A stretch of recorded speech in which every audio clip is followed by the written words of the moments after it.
2024-এর জুলাই আগস্টে যৌক্তিক দাবিতে ছাত্র জনতার আন্দোলন, সেখান থেকেই এক পর্যায়ে পতন হয় আওয়ামী লীগের। তড়িঘড়ি করে ভারতে পালাতে বাধ্য হন তৎকালীন সরকার প্রধান শেখ হাসিনা। তবে এই আন্দোলন চলাকালে সরকারের ভেতর থেকেই কলকাঠি নাড়ছিলেন 3 প্রভাবশালী মন্ত্রী, যারা আওয়ামী লীগ সরকারের পতনে রেখে গেছেন রহস্যজনক ভূমিকা। এমনই চাঞ্চল্যকর বিশ্লেষণ প্রকাশ করেছে ভারতের সংবাদ মাধ্যম নর্থ ইস্ট নিউজ ইন্ডিয়া।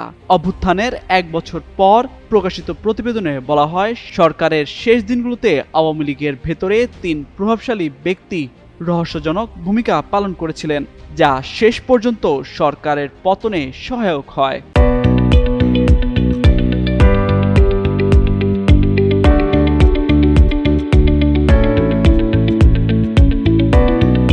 গণমাধ্যমটির সাংবাদিক চন্দন নন্দীর প্রতিবেদনে উল্লেখ করা হয়, শেখ হাসিনার উপদেষ্টা সালমান এফ রহমান, সাবেক আইনমন্ত্রী আনিসুল হক ও সাবেক তথ্য প্রতিমন্ত্রী মোহাম্মদ এ আরাফাত মার্কিন ডিপ স্টেটের প্রভাবে পরিচালিত হচ্ছিলেন। তাদের পদক্ষেপই ছিল আওয়ামী লীগের জন্য মারাত্মক ক্ষতিকর।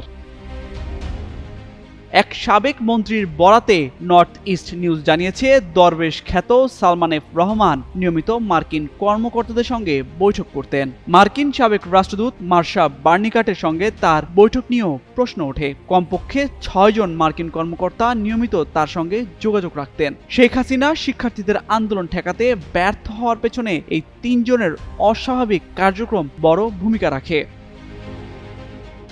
প্রতিবেদনে আরও উল্লেখ করা হয়, 2022 সালে ভারতের একটি কেন্দ্রীয় গোয়েন্দা সংস্থা সতর্ক করেছিল বাংলাদেশে মার্কিন রাষ্ট্রদূত পিটার হাস শেখ হাসিনা সরকারকে উৎখাতের পরিকল্পনার অংশ ছিলেন। এছাড়া 2023 সালের জাপান আমেরিকা সফরের সময় শেখ হাসিনা রিটস কার্লটন হোটেলে অবস্থান করলেও সালমান এফ রহমান অন্য হোটেলে ওঠেন এবং সেখানে বার্নিকাটের সঙ্গে তার বৈঠক হয় বলে অভিযোগ রয়েছে।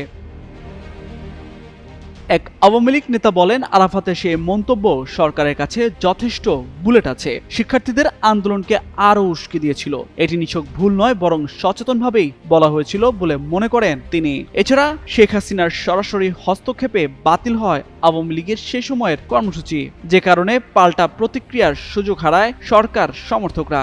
এমনটাই উল্লেখ করা হয় ভারতীয় গণমাধ্যমের সেই প্রতিবেদনে। তামজিদ মির্জা, যুগান্তর নিউজ।